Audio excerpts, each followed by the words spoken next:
आज हम अपनी दृष्टि से देखेंगे कि वेद विद्या का उद्देश्य क्या है। ये मानव प्राप्त विद्या है और मानव प्रयत्नों पर आधारित है। आनंद भोग के लिए ये प्रथम आवश्यकता है कि हमारा शरीर हो, वो पुष्ट हो, स्वस्थ हो, पूरी तरह से सिद्ध हो, विकसित हो। इसके लिए यहाँ पर अनेकानेक उपदेश दिए गए हैं, उपाय बताए गए हैं।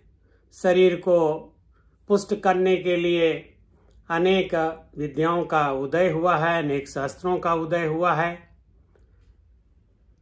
और जो भोग के साधन हैं वो सृष्टि में बिखरे पड़े हैं। हमें उन्हें अपनी इंद्रियों से, अपने शरीर से ही समझना है और उनको अपने कर्मेंद्रियों से एकत्रित करना है, आहरित करना है और फिर उनका उपभोग भी इसी शरीर से होता है और फिर हम उसका आनंद भी इसी शरीर से लेते हैं। इसलिए शरीर जो है भोग का प्रथम साधन है, आदि साधन है। इसी के माध्यम से हम आनंद का अनुभव भी करते हैं, आनंद के साधन जुटाते भी हैं। इसलिए शरीर को स्वस्थ और पुष्ट रखने का विशेष बल दिया गया है। सृष्टि हमें साधन प्रचुर मात्रा में उपलब्ध कराती है, हम उसका भोग करते हैं और हमें प्रकृति के पुष्ट करने में अपने प्रयत्न करने चाहिए। और ऐसा वहाँ पर उपदेश है कि प्रकृति को पुष्ट करने के लिए कर्म किए जाएं, यज्ञ किए जाएं और साधारण मानव प्रयत्न भी किए जाएं। जो भी प्रकृति के पुष्ट करने में कृत किया जाएगा उसको यज्ञ ही माना गया है। और इस प्रकार हम प्रकृति के समस्त प्रकार के आनंद का भोग करें, सुख का भोग करें। जो यहाँ पर स्तुतियां हैं मंत्रों में, उसमें स्त्री, पुत्र, धन, गाय, विजय, इन बातों की याचना की गई है। तो यहाँ का जीवन मानव जीवन के भोग में तत्पर है। हमारे मरने के बाद हमारा भोग यहीं समाप्त हो जाएगा। मरने के बाद भी हमारी कामनाएं पूर्ति हों, हमारी कामना की पूर्ति होता रहे, हमें भोग प्राप्त होते रहे। इस भोग की प्राप्ति के लिए स्वर्ग की अवधारणा है और उस स्वर्ग की प्राप्ति किसी ईश्वर की इच्छा पर या उसके प्रसन्न होना पर निर्भर नहीं है। उसके लिए भी यहाँ पर कर्म का विधान है। यदि निश्चित कर्मों का विशुद्ध रूप से संपादन किया जाए, मंत्रों का सही उच्चारण किया जाए, जो सही मुहूर्त में यज्ञ किया जाए और वेदियां सही प्रकार से बनाई जाएं और जो यज्ञ प्रक्रिया है सही संपादन किया जाए तो उससे स्वर्ग अपने आप प्राप्त हो जाएगा। कर्म में ही वो बल है जो अपना फल देता है। ऐसा चिंतन है यहाँ पर, इसी प्रकार के प्रयत्न किए गए हैं।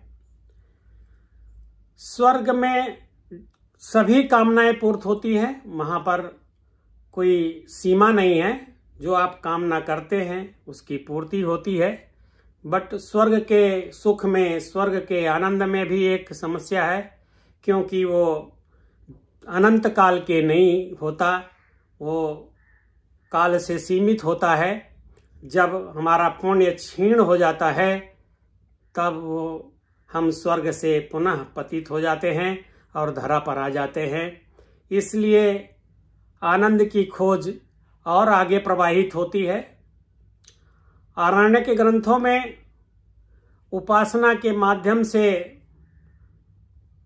आनंद को स्थिर करने की खोज जारी है और अनेक प्रकार की विद्याओं का उदय हुआ है और अंततः ब्रह्म विद्या उपनिषदों में पल्लवित हुई है, पुष्पित हुई है, फलित हुई है। ब्रह्म विद्या को जो जान लेता है, जो उसका अनुभव कर लेता है, उसे स्थिर आनंद प्राप्त होता है। ये ब्रह्म को प्रज्ञान के रूप में, आनंद के रूप में माना गया है, उसे जाना गया है।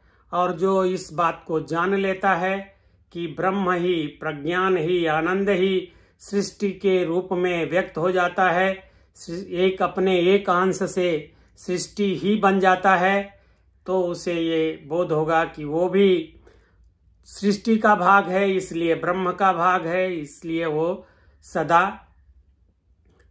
आनंद में रहता है। वो समस्त सृष्टि से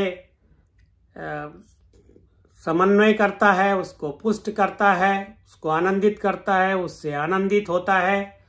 सभी अच्छी चीजें देखकर उसे आनंद होता है और मृत्यु के बाद वो आनंदमय, प्रज्ञानमय ब्रह्म में विलीन हो जाता है और उसका स्थिर आनंद हो जाता है। आनंद पुनः कभी समाप्त नहीं होता, वो न कामनाओं की पूर्ति पर ही आधारित रहता है, वो आनंद ही हो जाता है। इस प्रकार हम देखते हैं कि वेद की विद्या आनंद की खोज में तत्पर है और इसके 3 सोपान हैं। धरा पर भोग करना है और सृष्टि को पुष्ट करके भोग को और बढ़ाना है, जितना संभव है उतना भोग करना है। और मरने के बाद स्वर्ग में अपने कामनाओं की पूर्ति करना है, वहाँ भोग करना है। और स्वर्ग से सुख से भी यदि आप संतुष्ट नहीं हैं तो ये यात्रा जारी है और अंत में अपवर्ग का सुख है, जब आप सृष्टि जो ब्रह्म रूप है, आप जब अपने को ब्रह्म रूप मान लेते हैं, आनंद रूप मान लेते हैं, जान लेते हैं, मान लेने से नहीं, जान लेते हैं, अनुभव कर लेते हैं, तब आप उसी में विलीन हो जाते हैं और स्थिर आनंद की प्राप्ति होती है। वेद विद्या से संबंधित नाना प्रकार के शास्त्र उद्भव हुए हैं और वो सब इसी के संपादन में उद्भूत हुए हैं।